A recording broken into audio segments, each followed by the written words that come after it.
Welcome to the Quarantine Place from the Merry Beggars.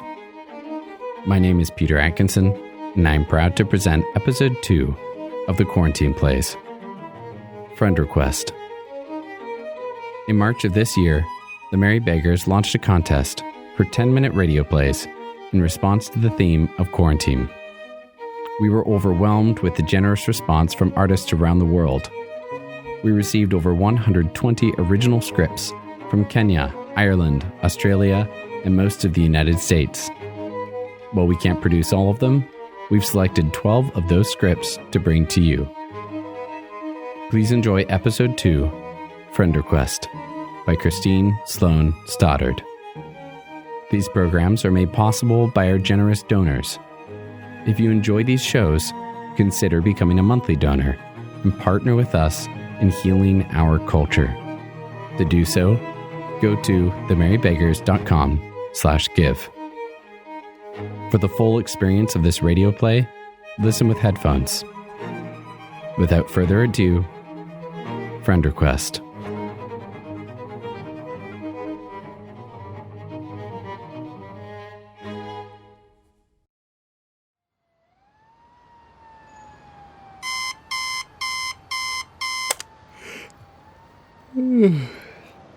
Okay, time to get started.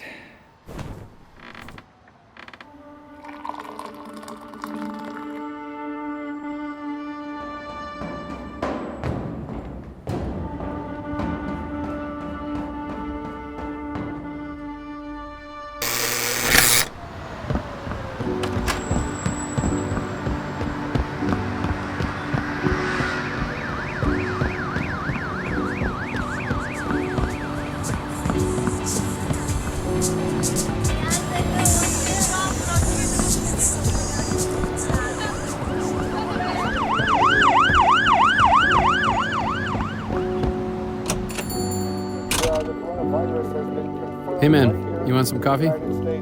Yeah, sure. Hey, turn that up.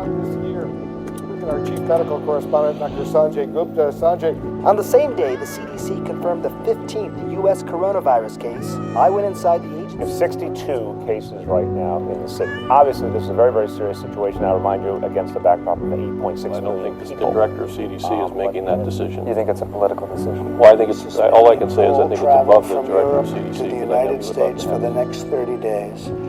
The new rules will go into effect Friday. The Chinese whistleblower doctor who told the world about the coronavirus in Wuhan has died. The mortality is primarily among senior citizens, immune compromised, and people with underlying illnesses. That is the bottom line. John, we cannot overdo. That's the balance we have to strike.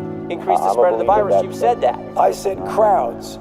I didn't say specifically. I didn't say protest in any. So the protests don't increase the spread of the I virus? didn't say that. You're putting words in my mouth. No, I just want an answer to the question. Do the protests increase the spread of the virus? I don't have any scientific evidence to help that.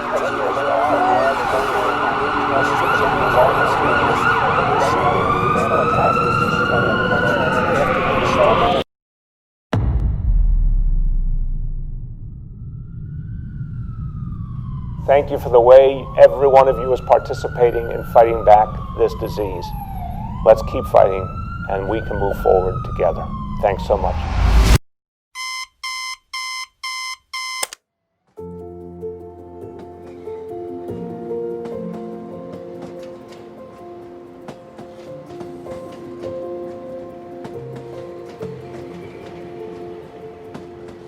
I live in Harlem, home to more than 120,000 people, but I haven't uttered a word to another soul since last Wednesday. I can go days at a time without speaking out loud. It's been this way for weeks, months. I have a phone call or video chat here and there, but otherwise, it's texts, emails, Facebook messages. I do more back and forth in Reddit threads than I banter using my actual voice. Was anyone surprised? I live alone in New York City during quarantine. My family can't believe I didn't rush back to Virginia to live with my parents until this all blew over. I guess I didn't think it would go on for this long. So, I'm here, alone. A modern-day monk in Manhattan. This monologue? All inside my head. I can practically hear my brain just jamming out, being all squishy. Like, making all those fleshy sounds you hear in horror movies. The next L train is not arriving on the Manhattan-bound track. Please stand wait to the platform edge.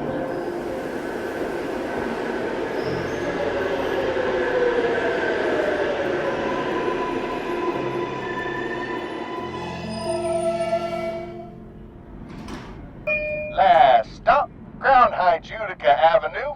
Last stop on this train. I'm all alone in quarantine, deep in Brooklyn, and the voice inside my head has a megaphone. My skull is pounding. But I'm not at a warehouse rave.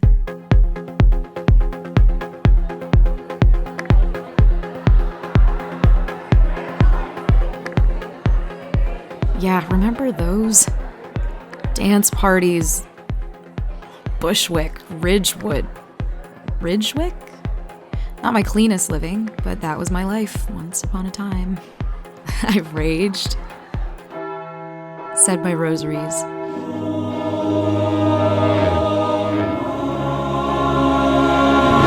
And then raged again.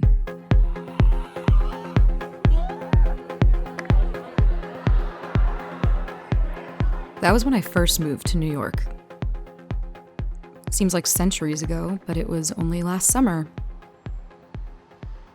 Now, half a year later, and I'm practically a nun.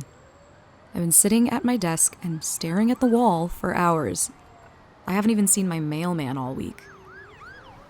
Is this what it's like to have a religious vocation? When I was 18, I swore I was cut out for this life. And now I'm 25, and I'm certain, no way, Jose. At least I know now.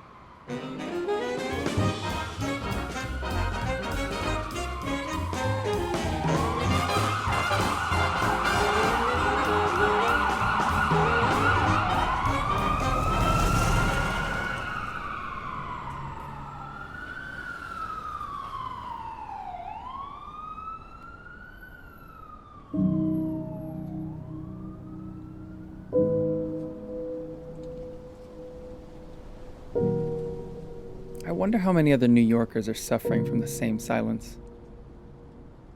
Profound silence. Every day we read about more COVID-19 deaths, but unless you work at a hospital, those deaths are invisible and silent. So silent. Just like living people. Sometimes I see ants from my living room window. I mean, they're people, not ants, but they look like ants from my apartment on the 15th floor. They're scurrying about to do their essential tasks and then run back home. I don't hear them at all. They're not talking to me, and I'm not talking to them. They have no idea what my voice sounds like. I kind of worry what it'll be like to return to everyday in-person conversation.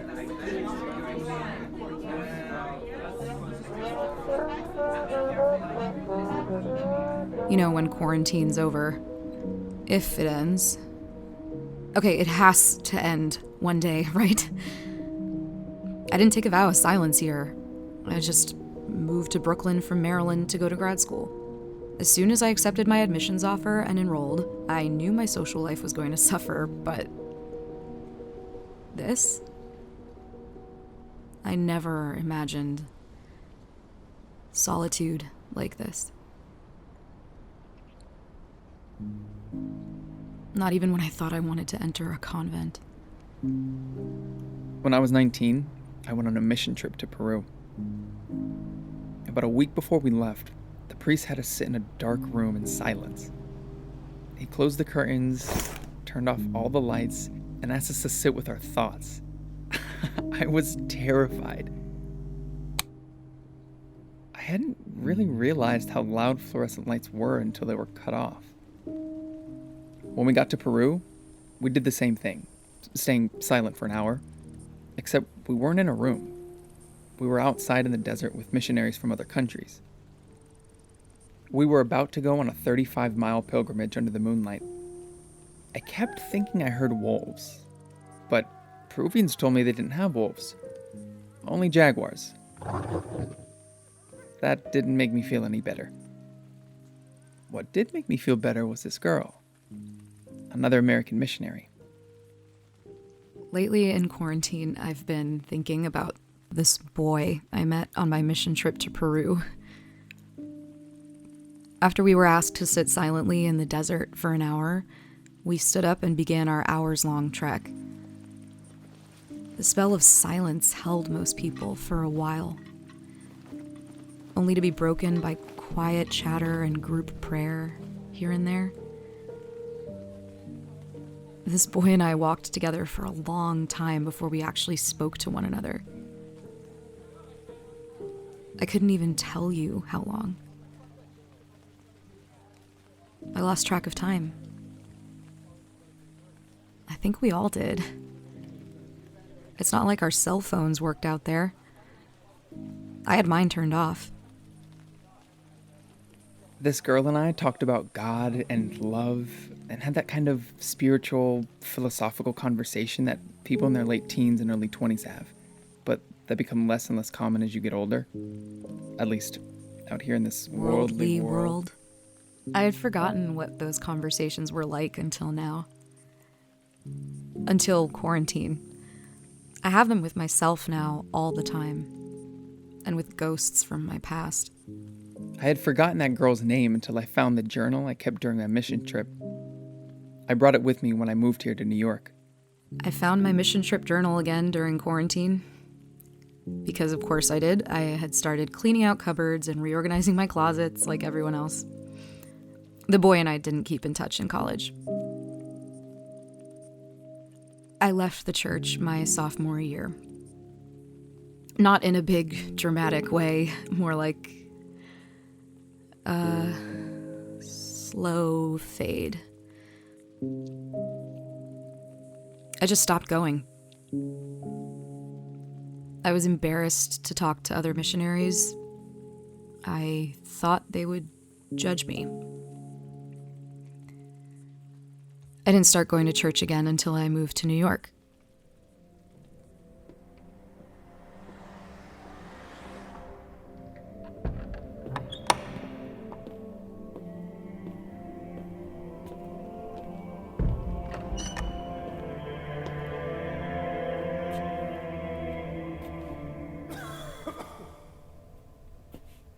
May the Lord accept the sacrifice at your hands, for the praise and glory of his name, for our good and the good of all his church. Before the fall semester began, I figured I should make friends at a place other than bars and warehouse parties. I kept going once grad school classes started because I was reminded that I actually liked it. I sent that girl a Facebook friend request as soon as we got back from Peru. You know, like 5 years ago. She never accepted it. I guess she thought I was hitting on her. Not that I wasn't interested. I was. But I think I would have been content as friends, too. I wonder what that boy's doing during quarantine. I wonder what that girl's doing during quarantine. What's the harm in finding out? Sending another friend request? It's a low risk. It's a lower risk than stepping outside my apartment. I don't even have to get masked up for it. It's a lower risk than walking 35 miles to the desert at night. No jaguars. Maybe we can Zoom. I'd like to hear his voice again. She probably has Zoom. Everybody has Zoom. He'll remember me, right? I wonder if her voice sounds the same over video chat as it did in the desert. Just click send. send.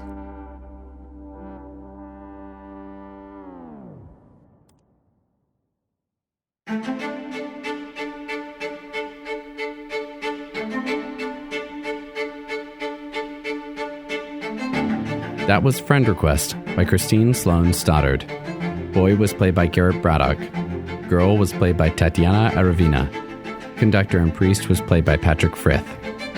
Direction and sound design was by me, Peter Atkinson.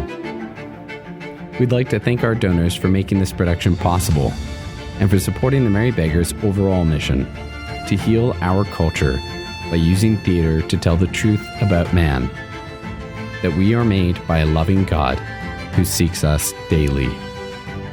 To find out more about the Merry Beggars, go to themerrybeggars.com.